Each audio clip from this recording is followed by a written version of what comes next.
In other news tonight, police departments across the country are facing a growing problem, finding people who want the job.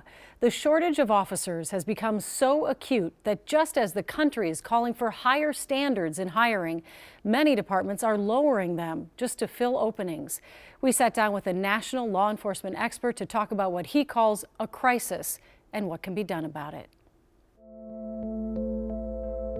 I would describe it as a crisis. Renowned labor lawyer Will Aitchison represents police departments across the country. He says he's noticed an alarming trend in law enforcement, finding people who want the job. It is certainly the worst crisis, police recruitment and retention problem in the 35 years that I have been actively involved in this. And it's not only the worst, it is at levels that are unprecedented. The problem is nationwide, and Minnesota is not immune, according to Dave Titus, the head of the St. Paul Police Union. When I took this test back in 92 or 93, the applicants it was roughly around 1,000 applicants. The last general test that St. Paul gave, we had barely over 200 applicants for the general test.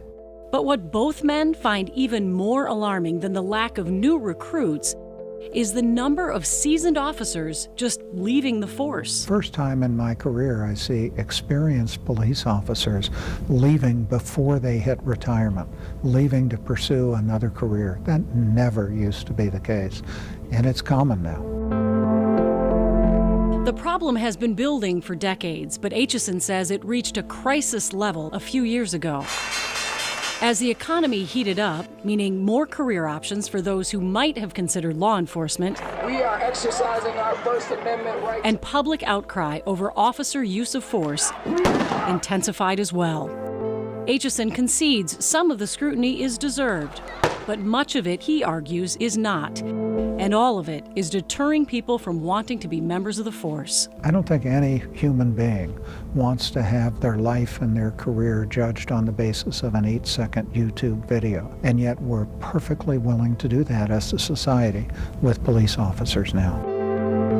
While demands for higher standards are increasing, Aitchison says in order to fill positions, departments across the country are actually lowering them. If we lower standards on things such as education, we've also lowered them on things like prior criminal history. We've also lowered them on things like drug use.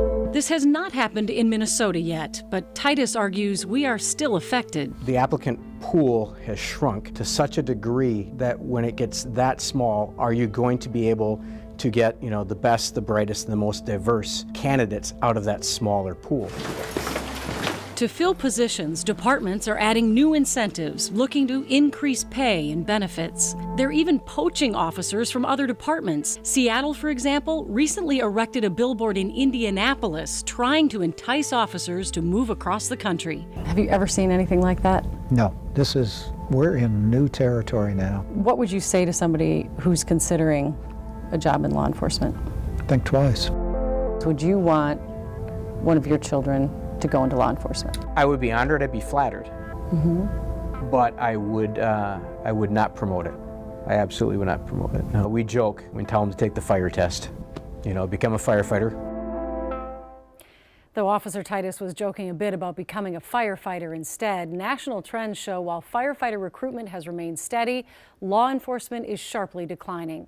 It's worth noting that these shortages are happening not just in big city police departments, but in the state patrol, rural departments, and in the corrections field as well.